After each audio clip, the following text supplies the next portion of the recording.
عام بندے کو بدعتی امام کا پتہ کیسے چلے گا؟ نہیں پتہ ہے تو اللہ قبول کرے، اب پتہ ہی نہ ہو تو بندہ کیا کرے؟ ایک یہ ہے کہ آپ اگر وہیں رہتے ہیں، آپ کو پتہ ہے کہ یہ 11ویں شریف کرتا ہے، کل شریف بھی کرتا ہے، یہ 7 جمعراتیں بھی کھاتا ہے، یہ قبروں پہ جا کے اپنا سجدہ بھی کرتا ہے، غیر اللہ کی نظر نیاز بھی تو پتہ ہے کہ بدعتی ہے۔ یہ کوئی چھپی ہوئی باتیں؟ 11ویں کا دودھ جو پیتے ہیں سارے محلے کا اکٹھا کر کے، اسی لیے تو مولوی موٹے ہو جاتے ہیں نا کہ مفت کا دودھ ہے، اور وہ بھی خالص، کیونکہ خراب ہو تو پیر صاحب ناراض ہو جائیں گے نا۔ انا للہ و انا الیہ راجعون، دعا کرو اللہ ہدایت۔ اگر تم نے پیر صاحب کے لیے صدقہ کرنا ہے سارا سال، پھر 11ویں کا کیا مطلب ہے؟ وہ ایک قصہ بنایا ہوا ہے کہ ایک بوڑھی کا بیڑا غرق ہو گیا تھا، اس کی برات ڈوب گئی تھی۔ بدقسمتی دیکھو کہ ساری برات ڈوب گئی، یہ بوڑھی نہیں ڈوبی، یہ بچ گئی بدبخت۔ یہ پیر صاحب کے پاس آئی جی کہ ہماری برات ڈوب گئی ہے، آپ مہربانی کر کے اس کو دوبارہ زندہ کریں اور دریا سے نکالنے کا۔ اللہ کی بندی ہے، اللہ کے معاملات ہیں۔ انہوں نے کہا میں نہیں جانتی اللہ، میں آپ کے پاس آئی۔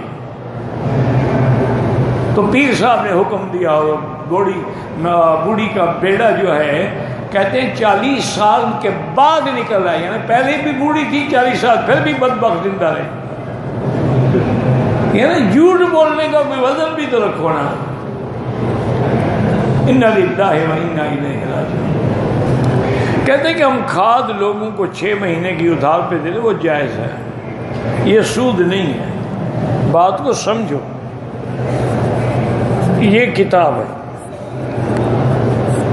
میں نے کہا بھائی اس کی نقد قیمت ہے 10 ریال، 1 سال کی ادھار پہ لینی ہو تو 15 ریال۔ اب آپ نے سال کی ادھار پہ قبول گویا کہ 15 ریال میں آپ نے خرید لی، تو سود کہاں ہو گیا؟ سود تو یہ ہے نا کہ میں دوں آپ کو 10 ریال کہوں، دینا مجھے سال کے بعد 15 ریال۔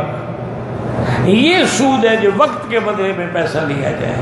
یہ تو ہم ایک چیز ہے اس کی قیمت بتا رہے، تمہیں قبول نہیں ہے نا لو۔ اگر لے رہے ہو تو چیز لے رہے ہو، اس لیے یہ سود نہیں ہے۔ لیکن جو اللہ والے علماء ہیں وہ کہتے ہیں اس سے بھی بچو، کہ نہ بھی ہو تو شکل تو ہے نا، شکل تو بن جاتی ہے نا، اس لیے کبھی اسی وجہ سے بھی آدمی نہ پکڑا جائے، اللہ نہ کرے۔ اگر آدمی دعا مانگ رہا ہو اور اللہ کے خوف سے یا کسی ہم اور غم سے آنسو نکل آئیں تو ان آنسوؤں کو اپنے چہرے پہ مل لے، بالکل مل لے، کیونکہ جو آنسو نکلتے ہیں اللہ اس جگہ کو جہنم سے دور کر دیتے ہیں۔ آنکھیں بند کر کے دعا مانگ سکتے ہیں، ہم مانگ سکتے ہیں، کوئی ایسی بات نہیں ہے، تاکہ آپ کو سکون اور اطمینان نصیب ہو، نظر ادھر ادھر نہ بھٹکے۔ ورنہ یہ ہوتا ہے کہ ضروری نہیں ہے، اصل بات تو یہ ہے کہ دل کا تعلق اللہ سے ہو اور نظر نیچے جھکی ہوئی ہو، ادھر ادھر نہ دیکھیں۔ لیکن اگر بند بھی کر لیں کوئی بات نہیں۔